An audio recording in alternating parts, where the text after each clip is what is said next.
Okay. नमस्कार. महाराष्ट्रातील विना तथा अंशतः अनुदानित शिक्षक बंधू भगिनींनो, गेल्या 5 तारखेपासून मुंबई येथील आझाद मैदानमध्ये शिक्षक समन्वय संघाच्या वतीने 14 ऑक्टोबर 2023चा जो काही शासन निर्णय आहे, त्या शासन निर्णयाची अंमलबजावणी होऊन तात्काळ निधीची तरतूद व्हावी, म्हणजे निधीची तरतूद व्हावी याकरिता बेमुदत धरणे आंदोलन सुरू होतं. आणि या आंदोलनाच्या दरम्यान काय काय घडामोडी घडल्या हे आपल्या सर्वांना माहीत आहे. परंतु आपण एकच ठरवलं होतं, कारण की भगवंताचे आशीर्वाद होते आणि तुमच्या सर्वांचं सहकार्य होतं आणि जे इथं आझाद मैदानात आलेले मावळे आहेत त्यांचं पण सहकार्य मिळालं, त्यांचं पण सपोर्ट होता. आणि मग त्यानंतर आदरणीय दमदार आमदार ज्ञानेश्वर म्हात्रे सर, ज्यांनी खरोखर जीवाचं रान करून शेवटच्या क्षणापर्यंत आम्हाला पण डगमगळून देतात, स्वतःही हिंमत हारली नाही आणि ते पण आम्हाला पण हिंमत हारू दिली नाही. म्हणून आज शेवटच्या क्षणी का असेना, काही अंशी म्हणा, ज्या दिवसाची आपण वाट बघत होतो, म्हणजे कोणत्या दिवसाची, किंवा जेणेकरून सरकार म्हणत होतं, शासन म्हणत होतं की आम्ही देतो, परंतु आपल्याला ठोस निर्णय किंवा ठोस तारीख मिळत नव्हती किंवा ठोस शब्द मिळत नव्हता. परंतु असं समजू नये तुम्ही की हा जो काही ठोस शब्द मिळाला की आज स्वतः माननीय उपमुख्यमंत्री एकनाथ शिंदे साहेब ज्यांच्या काळामध्ये ते मुख्यमंत्री असताना त्यांच्या काळामध्ये जो आपला शासन निर्णय निघालेला आहे, तर त्यांनीच आज सभागृहामध्ये घोषणा केलेली आहे की ती घोषणा सर्वांनी ऐकली असेल. पण पुन्हा एकदा सांगतो की येणारी जे कॅबिनेट आहे, त्या येणाऱ्या कॅबिनेटमध्ये आपण टप्पा अनुदान देऊ असं त्यांनी एक ठोस आश्वासन दिलेलं आहे. आणि याचा अर्थ असा आपणही समजू नये की लगेच सुरू झालं, मग आता कधी होणार, काय होणार असू द्या. परंतु आम्ही एवढंच ठरवलेलं होतं की रडण्यापेक्षा लढलेलं बरं. आणि तारीख मिळत नव्हती किंवा ठोस शब्द मिळत नव्हता. परंतु असं समजू नये तुम्ही की हा जो काही ठोस शब्द मिळाला की आज स्वतः माननीय उपमुख्यमंत्री एकनाथ शिंदे साहेब ज्यांच्या काळामध्ये ते मुख्यमंत्री असताना त्यांच्या काळामध्ये जो आपला शासन निर्णय निघालेला आहे, तर त्यांनीच आज सभागृहामध्ये घोषणा केलेली आहे की ती घोषणा सर्वांनी ऐकली असेल. पण पुन्हा एकदा सांगतो की येणारी जे कॅबिनेट आहे, त्या येणाऱ्या कॅबिनेटमध्ये आपण टप्पा अनुदान देऊ असं त्यांनी एक ठोस आश्वासन दिलेलं आहे.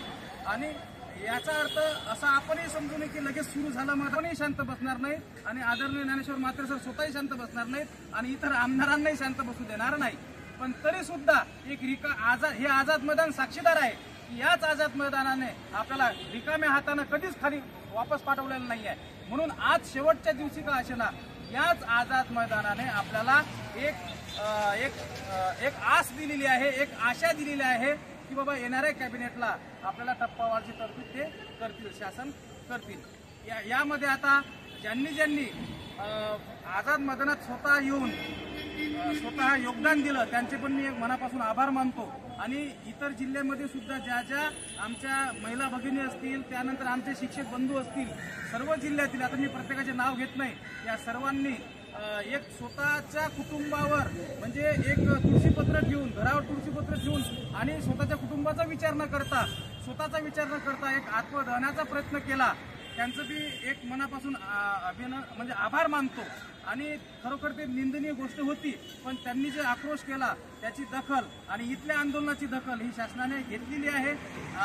आणि आज आपल्याला काहीतरी अंशी थोडाफार सांगितलेला आहे की बाबा येणाऱ्या कॅबिनेटमध्ये देतो, पण आपण शांत बसणार नाही. त्यानंतर इथे सुद्धा महिला भगिनींनी जो आत्मदानाचा प्रयत्न केला, त्यांचे पण मी मनापासून आभार मानतो की काही का असेना आपल्याला एक शब्द मिळाला. हा शब्द घेऊन आज आम्ही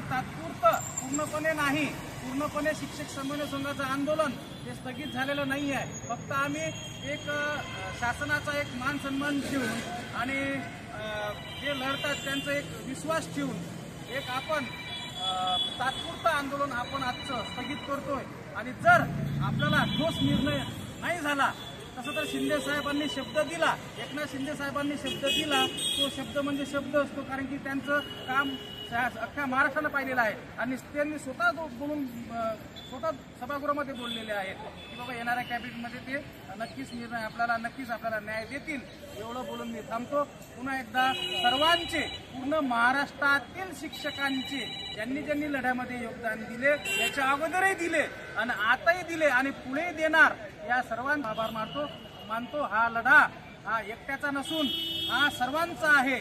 सर्वांच्या मेहनतीनेच हा 14 ऑक्टोबरचा GR निघालेला आहे आणि आता सर्वांच्याच मेहनतीने, सर्वांच्याच लढण्याच्या ताकदीने आणि सगळ्यांच्याच हिंमतीने आपण आज सुद्धा शब्द काहींशी घेतलेला आहे आणि इथून पुढे सुद्धा आपण सर्वांच्याच एकजुटीने, सर्वांच्याच ताकदीने, सर्वांचीच हिंमत दाखवून आपण पूर्णपणे आपली लढाई 100% अनुदानापर्यंत जाऊ आणि आपला हा टप्पा वाढेल असं मी सांगतो. आणि इथे या लढ्यामध्ये खरोखरच एक मार्गदर्शक ही भूमिका घेऊन आदरणीय खंडेराव जगदाळे सर यांनी शेवटच्या क्षणापर्यंत हार न मानता आझाद मैदानात ठाण मानून बसले.